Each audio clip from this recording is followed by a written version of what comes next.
L'invité aujourd'hui de la grande interview en direct sur Boursorama, c'est Patrick Artus. Bonjour Patrick. Bonjour David. Chef économiste chez Natixis. Alors, il faut avoir un peu de mémoire. Vous pouvez d'ailleurs retrouver les vidéos, puisqu'il vient nous voir, l'ami Patrick, quasiment tous les mois. Début décembre, hier, en préparant l'émission, j'ai regardé. Il nous dit quoi début décembre, alors que c'est vraiment... il a eu le nez creux, hein, je veux dire, pas facile de l'avoir à chaque fois. Je me rappelle, il m'avait dit, si on a du sang-froid, il faut tout acheter. Voilà. Mi-janvier...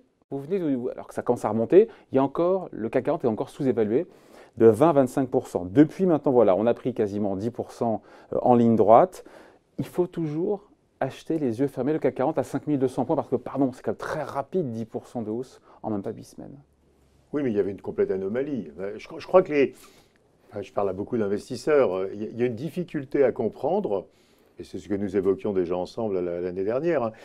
Il y a une difficulté à comprendre que la situation cyclique aujourd'hui est extrêmement différente de celle qu'on a d'habitude dans les fins de période d'expansion. D'ailleurs, il faut citer toujours Janet Yellen qui disait « une expansion ne meurt jamais de vieillesse ». Donc il faut quelque chose pour arrêter une expansion. Et nous sommes aujourd'hui en Europe comme aux États-Unis dans une situation qui est quand même relativement favorable par rapport au passé. Donc on ne peut pas du tout copier les profils de marché du passé parce que, il n'y a pas d'inflation. Inflation sous-jacente, 1,7, 1,8 aux États-Unis, un tout petit peu plus de 1% en Europe. Parce que comme il n'y a pas d'inflation, parce que les coûts salariaux augmentent peu, ce qui est la grande différence par rapport au passé, et ceci a deux conséquences absolument dramatiques, dans le bon sens, que les investisseurs ont du mal aujourd'hui encore complètement à accepter. Un, que les banques centrales ne vont pas monter les taux d'intérêt ou vont les monter peu. La Réserve fédérale va sans doute s'arrêter à peu près où elle est. Et vous voyez les dernières déclarations de la BCE qui nous dit on va peut-être faire quelque chose, mais ça ne sera pas grand-chose. Hein. Et deux, que les bénéfices des entreprises ne fléchissent pas, parce que ce qui fait fléchir les bénéfices des entreprises d'habitude en fin d'expansion, c'est que les salaires augmentent très vite. Les coûts salariaux augmentent et ça vient rogner les marges. Voilà, ça mange les marges, et les marges baissant. Et comme on a à la fois d'habitude des taux plus hauts et des marges en baisse... Il y a un effet ciseau. Voilà. Et là, on a le ciseau dans l'autre sens. On a les taux bas et les marges en hausse. Donc, et le marché valorisait le vieux scénario à la fin de l'année dernière. On a corrigé, on n'est pas au bout de la correction. Moi, je suis fondamentaliste. Donc, après, 70% des échanges, c'est de l'algorithmique. Donc, il peut se passer des choses au jour le jour compliquées. Mais fondamentalement, on n'a pas encore corrigé cette erreur d'analyse qui est que le ciseau, très bon terme, David, le ciseau qui est aujourd'hui taux bas, profit haut, n'est pas encore valorisé complètement. Voilà. Et donc le CAC 40, on peut dire, encore une fois, malgré le rebond, est toujours sous-valorisé. Oui. Oui, vous enlevez les 10%, donc il en reste 10 autres. Le calcul est toujours à peu près le même.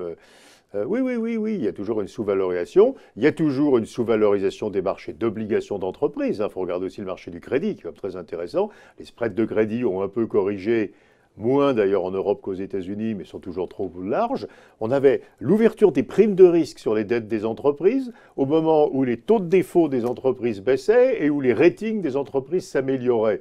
C'est pas possible. Donc, si les ratings s'améliorent et les taux de défaut baissent, les primes de risque diminuent. Donc là, ça y est, le mouvement est parti, mais on a corrigé entre le tiers et la moitié de l'anomalie. Sur le crédit. Pourtant, on a comme le sentiment que pas mal de bonnes nouvelles sont dans les cours, mais la Fed qui est en mode pause, on l'a compris, on a le sentiment que c'est bien intégré, c'est bien pricé par les investisseurs. L'accord à minima entre les Chinois et les Américains, c'est à peu près, ça semble être quasiment aussi pricé. Qu'est-ce qui nous reste comme catalyseur, comme bonne nouvelle pour aller combler ces 10% de sous-valorisation du CAC 40 ? Alors, les taux bas, c'est bien pricé par les investisseurs en taux. Donc, si on regarde les marchés à terme de taux, par exemple, le 10 ans allemand est à 10 points de base, 15 points de base. Et il est attendu à 40 ou 45 points de base à la fin de 2020 par les marchés. Donc les investisseurs en taux valorisent bien, mais pas les investisseurs en actions. Pourquoi ? Quand vous regardez le taux d'intérêt auquel sont actualisés, cherchez le mot en français, actualisés les bénéfices futurs des entreprises dans la zone euro, il est plutôt de 2,50, 2,60 et il n'est pas de 0,40. Donc les investisseurs en actions font leurs calculs actuariels avec des taux d'intérêt qui sont nettement plus hauts que les taux de marché. C'est une pratique prudente si on pense que les taux d'intérêt vont remonter. On ne va pas valoriser les actions sur un niveau anormalement bas des taux aujourd'hui. Évidemment. Mais si le niveau anormalement bas des taux aujourd'hui reste très très bas très longtemps, alors c'est bien avec ça qu'il faut valoriser les actions, et ceci n'est pas fait. La prime de risque action sur l'Eurostoxx, elle est toujours de 6%. Hein. Alors évidemment, il n'y a pas de norme, enfin c'est énormément élevé. Et quand vous regardez la prime de risque action et le taux d'intérêt, c'est la même variable à l'envers. C'est-à-dire que quand le taux d'intérêt baisse, la prime de risque action monte, parce que les investisseurs en actions ne croient pas à la baisse des taux, en gros. Donc il y a vraiment deux catégories d'investisseurs. Hein. Les investisseurs en actions n'ont pas encore admis l'idée que les taux d'intérêt allaient rester bas. Malgré tout, cette remontée est quand même très rapide. Vous en convenez? Oui, enfin, la baisse, c'était la plus rapide depuis 1930. Donc voilà, donc c'était pendant finalement. La baisse, vous savez que c'est aux États-Unis la plus forte depuis 1931, en un mois. Donc, on a repris 20% aux États-Unis. oui, mais c'est normal. Enfin, je veux dire, c'est une anomalie, une aberration totale. Donc, alors évidemment, alimentée. Qui est corrigée aux États-Unis, mais qui ne l'est pas totalement. Non, mais à moitié. Oui, mais ça c'est normal, parce qu'en Europe, il reste des vraies inquiétudes. Il y a le Brexit. Qui ne sera pas très très négatif pour la zone euro, qui sera même positif pour la zone euro après quelques années. N'oubliez pas que c'était relocalisation d'emplois depuis le Royaume-Uni, qui sera un peu négatif au début. Il y a la politique, on sait les élections espagnoles, hein, tant qu'ils se rajoutent quand même au psychodrame politique continuel. Il y a les tensions entre les pays, les difficultés des banques. Quand vous regardez les indices de la zone euro, que vous dites qu'ils étaient normalisés, ce n'est pas le cas des bancaires. Hein. Ouais. Les banques sont incroyablement basses, parce que la courbe des taux plate, c'est une mauvaise idée, parce que les banques sont peu profitables. Hein, donc et même le régulateur et la BCE disent quand même la faible profitabilité des banques, c'est une faiblesse de l'économie européenne. Voilà. Ouais. Mais si vous corrigez des bancaires, c'est un peu plus... Et donc si on corrige des bancaires, tiens, sur le CAC 40, quel est d'ailleurs le ratio cours sur bénéfice? Combien se paye le CAC 40 aujourd'hui, avec ou sans les banques d'ailleurs? Oh non, David, il fallait que je prépare. Alors sans les... Alors, au global... Moi, je peux faire un calcul de tête, mais aujourd'hui, sur les bénéfices de l'année prochaine, on est un peu au-dessus de 12.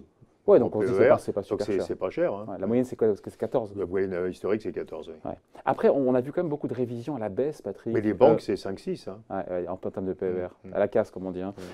Donc, pas mal de révisions en baisse des investisseurs sur les prévisions de résultats, de bénéfices sur le premier trimestre. On a vu ça. C'est revu à la baisse mois après mois aux États-Unis, quasiment... un petit chouïa même en négatif, il y aurait possiblement une récession bénéficiaire au premier trimestre aux États-Unis. On dit que ce n'est pas un catalyseur positif. Mais méfiez-vous, parce qu'aux États-Unis, il y a un effet de base. Il y a un effet de base, oui. Terrible avec la réforme fiscale. Donc, comme on a fait plus 24% l'année dernière, on va sans doute être. Moi, je pense qu'on est à 0 plus. Hein, mais il y a un effet de base absolument colossal. En Europe, on peut être autour de 5% de progression des bénéfices. Ouais. D'ailleurs, si on élargit un petit peu encore une fois, on a eu en décembre des marchés qui étaient... Vous avez créé un truc d'ailleurs là-dessus, c'est ce qui m'a donné l'idée.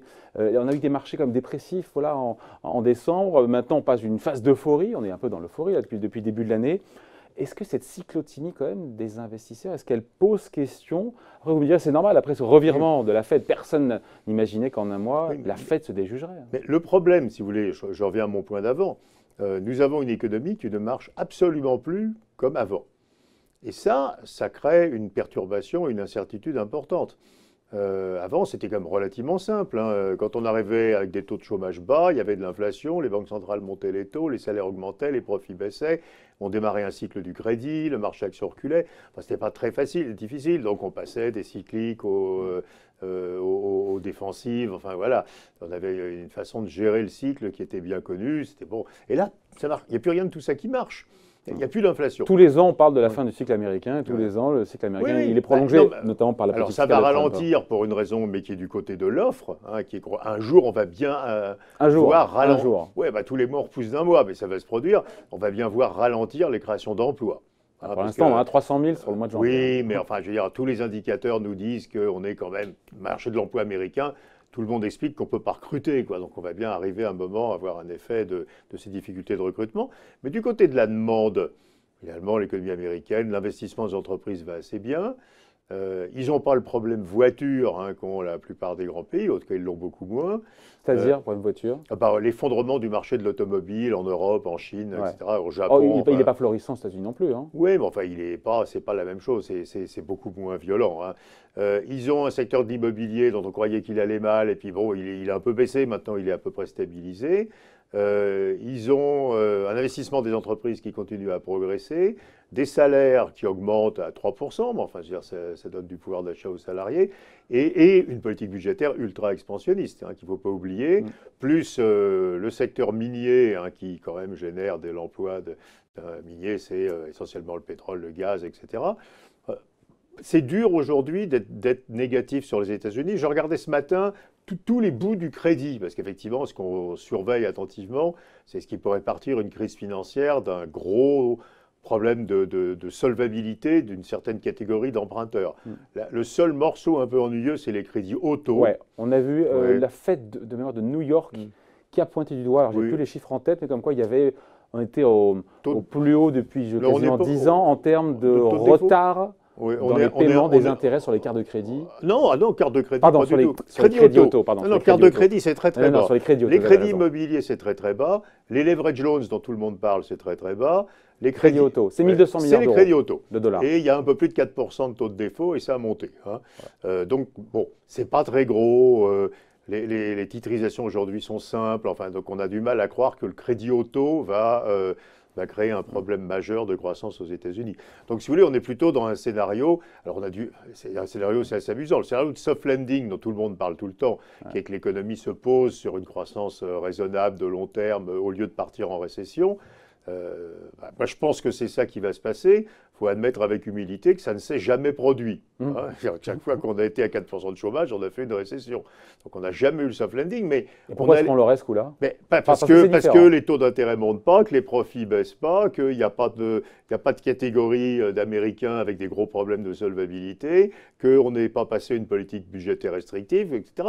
Donc à nouveau, Janet Yellen, une expansion ne meurt pas de vieillesse. Donc il faudrait un choc externe. Le pétrole remonte. Je ne sais pas si c'est un choc externe. Pour les États-Unis, c'est bon. Pour eux, oui, pour eux, c'est bon. Pour eux, c'est bon. On était à $50 quand on s'est parlé l'autre fois, mais il dit ça va remonter. Et encore une fois, oui, ça remonte. Non, parce que alors là, le pétrole. Ça change la donne ou pas un pétrole qui a monté aussi vite à 67, $70 le baril de Brent pour les banques centrales, pour l'inflation? Alors les banques centrales regardent en général l'inflation corrigée comme de l'énergie. Donc non, mais c'était prévisible parce que si vous voulez. Il faut aussi expliquer à vos auditeurs que, et c'est très important, le pétrole de schiste américain crée un mécanisme économique mondial qui est complètement nouveau, qui est que quand le prix du pétrole est haut, les entreprises pétrolières américaines dans le pétrole de schiste investissent, trouvent du pétrole, produisent très très vite, que cette augmentation des productions crée un excès mondial de pétrole et que alors du coup les prix retombent. Voilà. Et que du coup elles arrêtent d'investir, de produire, donc la production de pétrole retombe et du coup les prix remontent. Donc là, entre l'été 2018 et maintenant, on est dans un cycle de prix bas. Et puis on commence à manquer de pétrole, hein, puisqu'elles sont en train de, on voit bien, elles sont en train de couper les forages, etc.